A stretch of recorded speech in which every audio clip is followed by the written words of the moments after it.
Hello, this is a recording on July 5th, 2013 at 11:57 p.m. A blind reading of My Little Dashie. Since, before, about a month ago, I recorded and watched a blind and read the fanfiction Cupcakes, and I almost cried myself to sleep that day. So let's read something else that's a little more heartfelt, I think. I've not read this before, so let's do it right now. My Little Dashie, written by RobCakeRan53.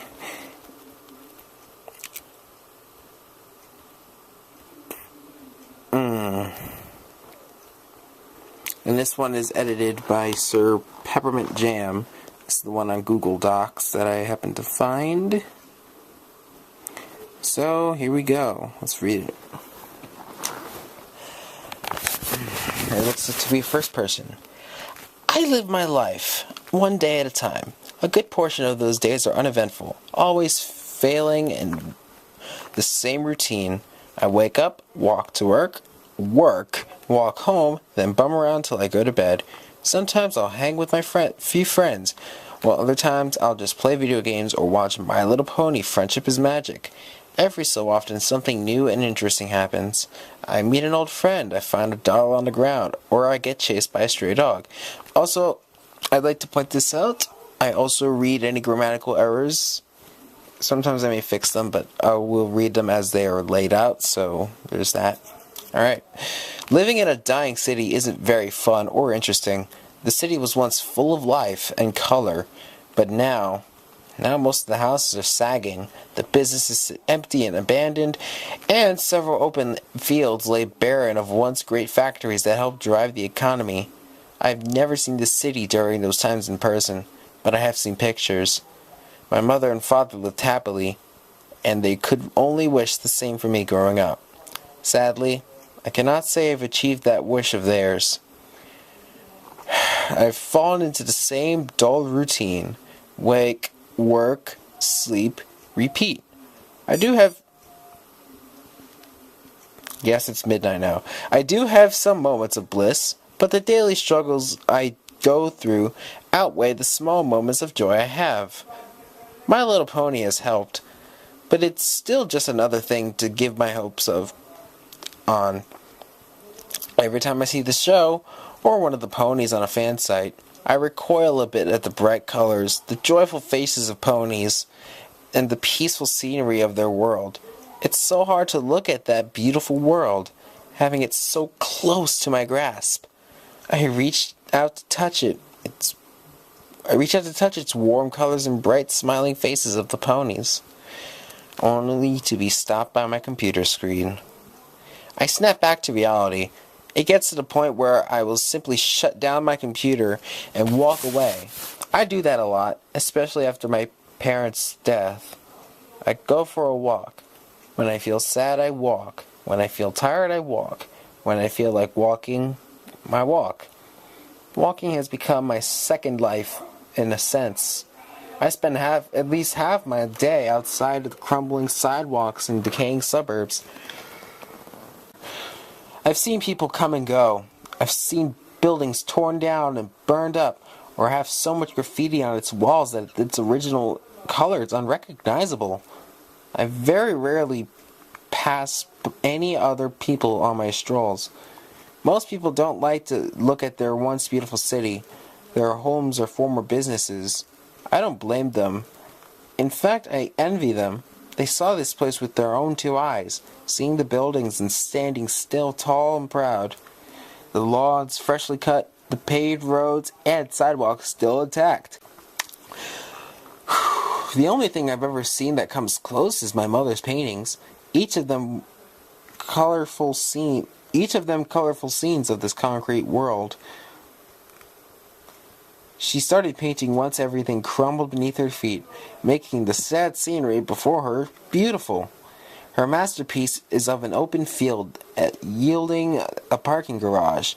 Over it she drew an amazing rainbow, my favorite picture. I guess that is my... I guess that is part of why I like Rainbow Dash the most out of all the other ponies. Her colors, the amazing sonic rainbow, all remind me of that picture. There have been times I wished I had my own Rainbow Dash, or more realistically a plushie of her, to curl up in bed with. Out of context, I always wish I had a Fluttershy plushie. Anyway, I've made an old Simba into a temporary replacement until I'm able to save enough money for one. It helps, in a way. Like holding it close will heal my wounds, my pain, and my sorrow. My feet, after countless hours of walking in my old shoes, pulsate under the sheet. And all the while I'll hold that stuffed animal harder than a mother protecting her child. It's the only thing I can look at and feel true joy. Even if it isn't physically the Rainbow Dash I wanted, it will have to do.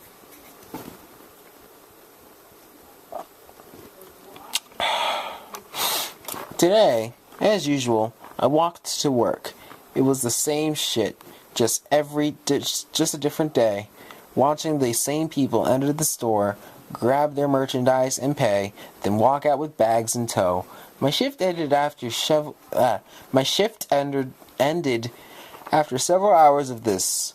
I clocked out and started walking home. I decided to use a different route this time, for a changing pace. A little something different from the normal path I walk. This part of town was hit the worst, only a few houses still standing, and none of them were occupied. It truly is a sad sight to see. Then again, it really is the only sight I see, the only sight I'll ever see. Or so I thought. I was stopped by something unusual, a stray cardboard box in the middle of the sidewalk. Now, living in this kind of area, I see trash all the time. Boxes, McDonald's cups, and plastic bags litter in the streets and empty fields. But I rarely will see a cardboard box that isn't crushed in one way or another. I noticed this particular box because it happened to be in my way. During my younger years, I tried to do what I could for the community. I'd pick up trash wherever I see it, or I'd attempt to help my neighbors. It was a losing battle. Nowadays, I'm giving up any hope of clearing this city, much less my neighborhood. I'll just pass the trash by, letting it blow away in the breeze, or sit there and decompose. I let what's left of the people do their own things, since most of them don't even care about anyone other than themselves. Why should I be any different? I walked past the box, barely giving it a glance. Nothing about it caught my attention anyway, right away. I continued on. My home not far away now. Oh my gosh. Upon arriving, I sat down and played some games, attempting to push the box out of my mind. I had little luck, as the box somehow managed to push its way back in. Time crept on by, and I soon found myself wanting to go for another walk. I left the house and started down my usual route when I stopped. What was it about that box that made it stick out of my mind? I turned around, starting down the path I had taken to get home. The path that I only walk once in a blue moon. Within minutes I found it, sitting there, sad and alone amongst the broken concrete and overgrown grass. It didn't move. It didn't stand out as if it were special. It was an ordinary brown cardboard box. I didn't want to say I came out here for that, so I walked closer to it. As I drew closer, however, I began to notice something inside. It was brightly colored, multiple colors in fact, and was quite small, maybe the size of a few months old Labrador puppy. I stopped beside the box and looked down at the colorful blob inside. This is where I currently stand, looking into the box at a small something. No, I know exactly what it is, but my brain isn't allowing me to fully realize it just yet. At first I wanted to say it's simply a toy, left to die along with the other things in this block, but then I saw it breathing. In fact, it appeared to be sleeping. My hands are sweating, my breathing erratic, and I'm blinking in my eyes trying to refresh my vision. Each time the image stays the same.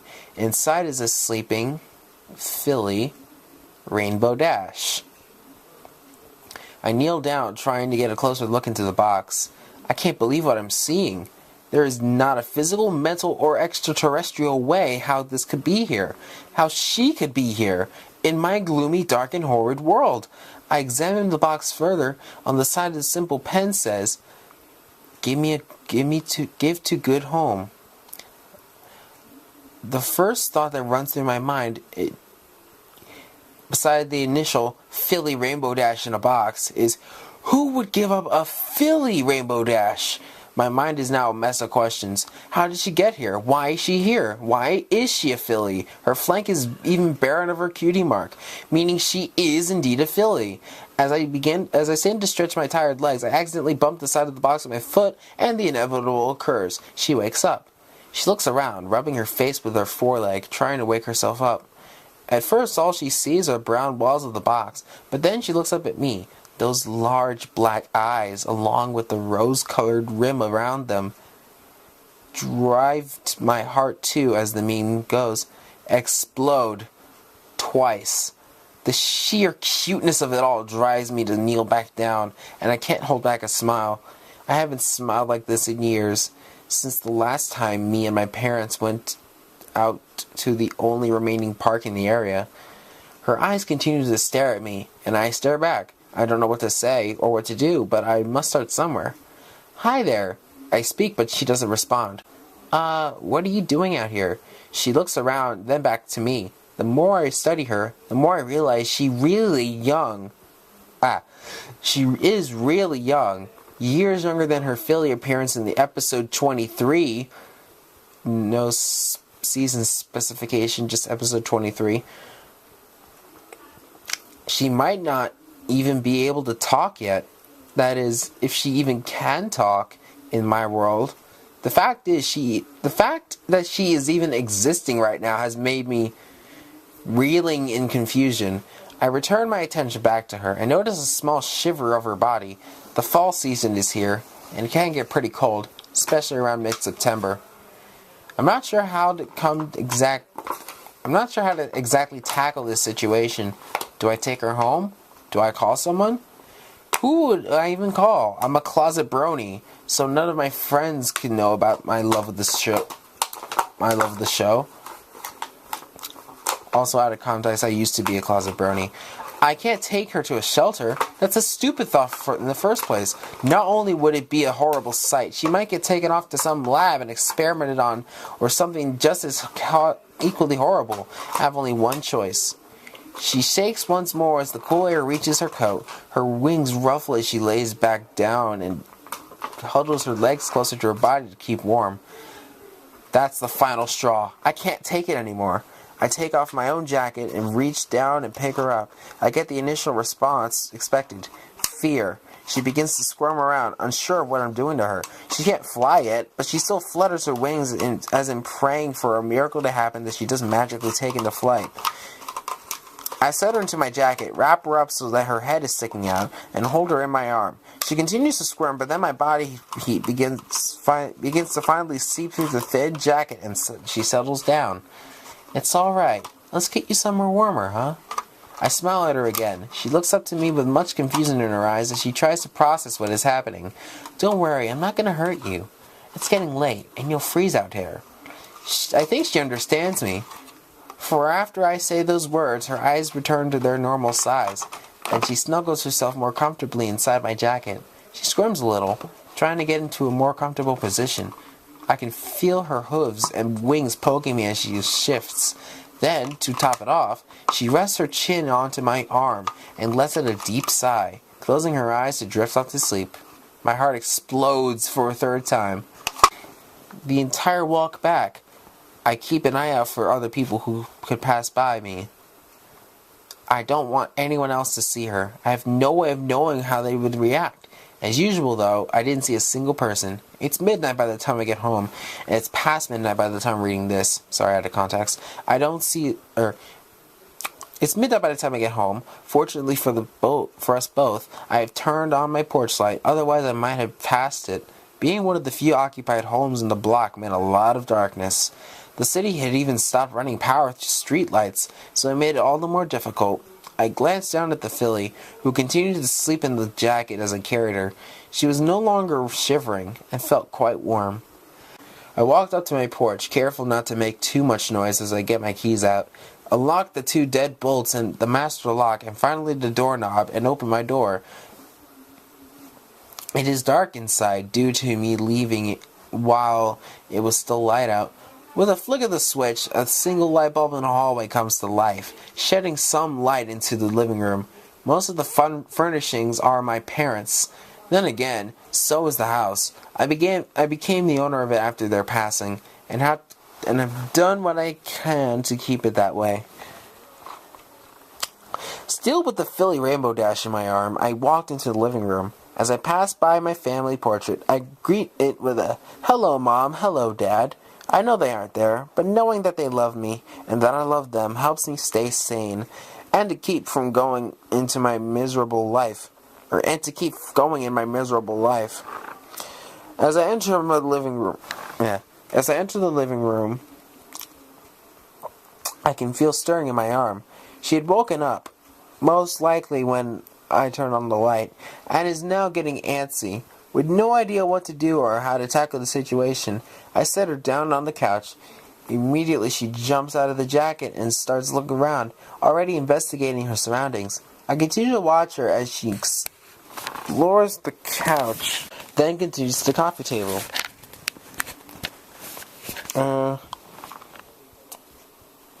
Okay. So I'm going to stop this recording around here, and I will get back to reading in the next part, I guess.